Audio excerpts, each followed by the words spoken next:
to our channel. Today we're going to be reading Curious George Goes Camping.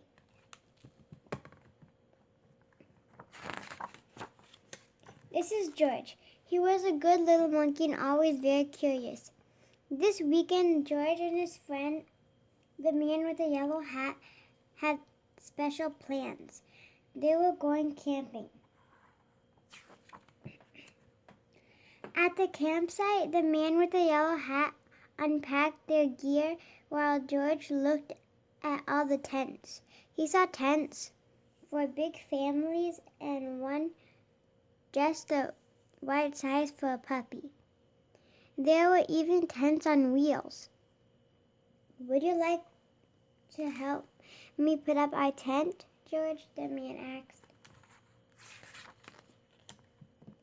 George was happy to help. It would not be hard to set up a tent, he thought, but it wasn't easy. "George, why don't you fill our bucket with water at the pump?" his friend suggested. "We'll need it by our campfire later, when we roast marshmallows." Marshmallows. George loved marshmallows. He couldn't wait to try them roasted. "Now, don't wander off and get into trouble," the man warned. But George did not hear him. He was already gone.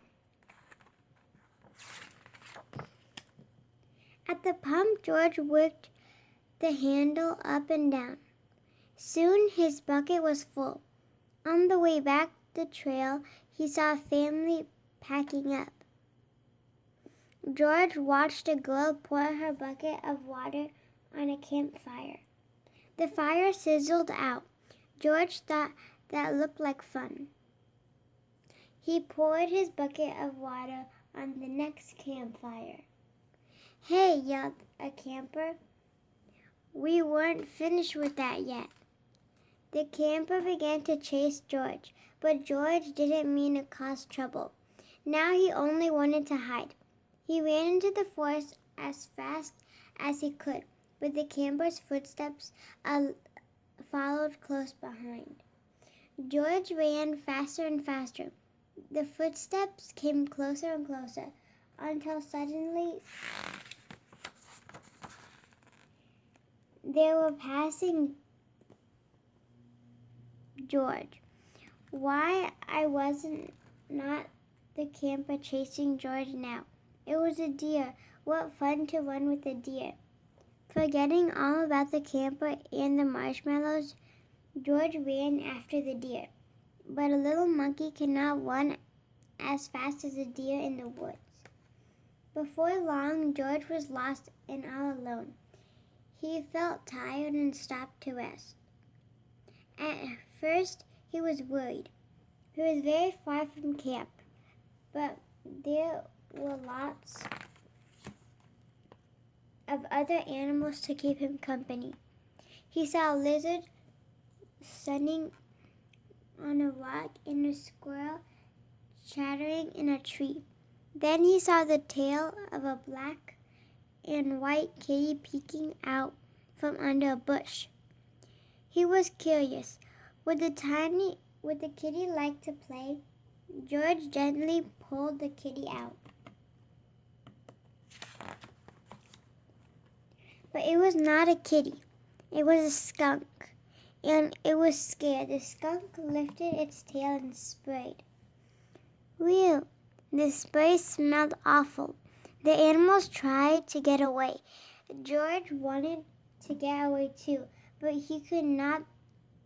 The smell was all over him. Psst. How would he ever get rid of this awful smell? He wondered. Too bad he could not take a bath in the woods. Then George had an idea. He could wash the smell off in the creek. George jumped into the cold water. He splashed and rubbed, but he was still smelly, and now he was wet too. But what could he do? George thought and thought. If he climbed up a tree to dry off, would the smell blow away? No. Even dry and high up in the tree, George did not smell better. Poor George. He wished he hadn't wandered so far from camp. He wished he were roasting marshmallows with his friend. Suddenly, George heard footsteps heading toward him. Someone was coming.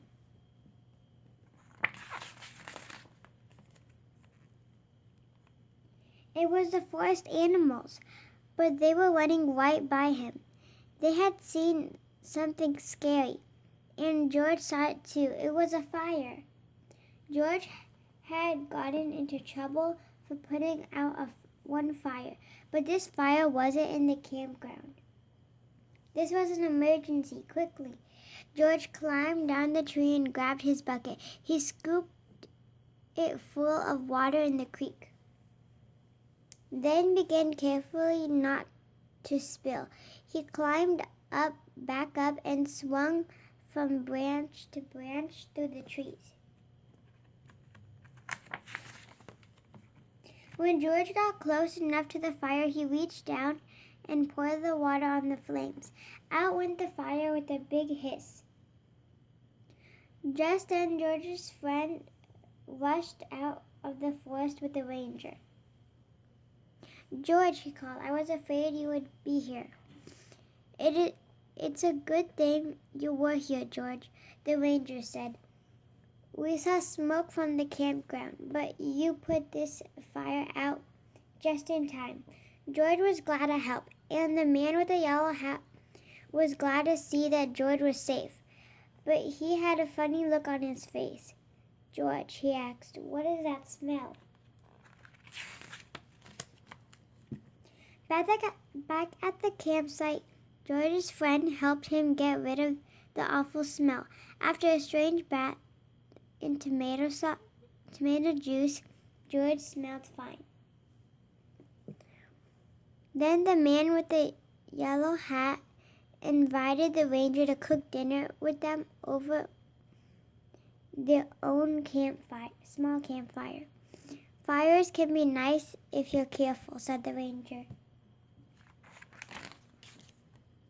George agreed, especially for roasting marshmallows. Thank you for watching. Hope you guys enjoyed Curious George Goes Camping, and stay tuned for more book reads coming soon. Take care, guys. Be safe and keep on reading. Goodbye. Bye.